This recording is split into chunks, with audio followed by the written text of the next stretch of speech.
ಅರಿದಲ್ಲ ಕೆಳೆ ಮರುಗಿ ಮಾಡುವುದೇನು ಸರದಿ ಜೋಪವನ ಪಾದದಲ್ಲಿ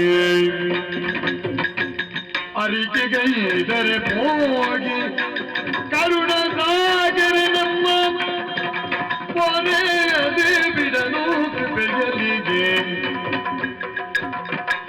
ಕುರುಬೂತ ದಾಕ್ಷಣ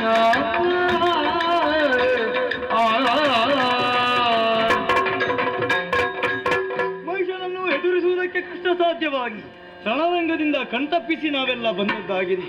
ದೇವತೆಗಳೆಲ್ಲ ಮರುಗುತ್ತಾ ಇದ್ದಂತೆ ನನ್ನ ಯೋಚನೆಯೊಂದು ಬೇರೆಯಾಗಿದೆ. ಅಧರ್ಮಿಗನಾಗಿ ಮೆರೆಯುತ್ತಾ ಇರುವಂತಹ ಮಹಿಷನ ವಧೆ ಆಗಬೇಕು. ಹಾಗಾದರೆ ಇದಕ್ಕೆ ಪರಿಹಾರವನ್ನು ಯಾರಲ್ಲಿ ಕಂಡುಕೊಳ್ಳುವುದು?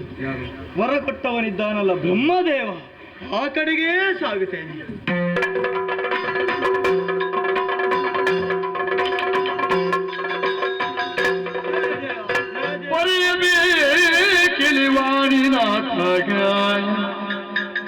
ಅವಧರಿಸು ನೀ ಕಮಲ ಸಂಜಾತ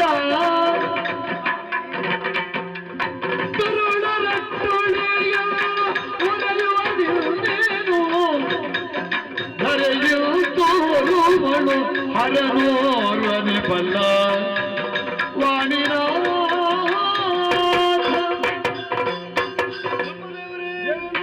ಪಾದದ್ವಯಗಳಿಗೆ ಎರಗಿದ್ದೇವೆ. ಸ್ವಾಮಿ, ನಮಗೊರಗಿದಂತಹ ಕಷ್ಟವನ್ನು ನಿಮ್ಮಲ್ಲೇ ತಿಳಿಸಬೇಕು ಅಂತ ಬಂದಿದ್ದೇವೆ. ನಮ್ಮದಾದಂತಹ ನಾಲ್ಕಲೋಕಕ್ಕೆ ದಾಳಿ ಇಟ್ಟಂತಹ ಮಹಿಷದೆನ್ನುವಂತಹ ದಾನವನಿಗೆ ವರವನ್ನು ಕೊಟ್ಟವರು ನೀವು. ನಿಮ್ಮಿಂದ ಉಪಯೋಗಿಸಿಕೊಂಡಂತ ವರವನ್ನು ಸೂಕ್ತ ಕಾರ್ಯಕ್ಕೆ ಉಪಯೋಗಿಸದೆ 3 ಲೋಕವನ್ನು ದಿಕ್ಕೆಡಿಸ್ತಾ ಇದ್ದಾನೆ. ಧರೆಯ ಧರ್ಮವನ್ನು ಕೆಡಿಸಿದ್ದಾನೆ. ಆತನನ್ನು ವಧಿಸುವ ಉಪಾಯವನ್ನು ನೀವೇ ಸೂಚಿಸಿ ಒಂದು ದಾರಿ ಹೇಳ್ತೇನೆ. ಆದರೆ ತೋರುವೆ ಆದಿಯನೂರ್ದನು ಮಾಧವನಲ್ಲಿಗೆ ಹೋಗುವ ಆದುದನ ಮಧುಸೂದನ ನಡೆಯಲಿ ಸಾಗರದಿಯು ಬಿನ್ನೈಸುವ ಕೊಟ್ಟಿದ್ದೇನೆ ದೇವೇಂದ್ರ. ಕೊಟ್ಟವರನ್ನು ತೆಗೆಯುವುದಕ್ಕೆ ನನ್ನಿಂದ ಸಾಧ್ಯ ಇಲ್ಲ.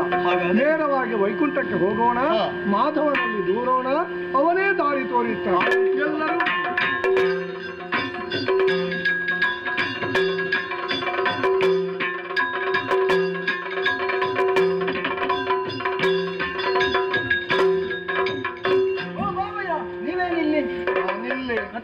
ಅಲ್ಲಿ ಬಿಟ್ಟೆ.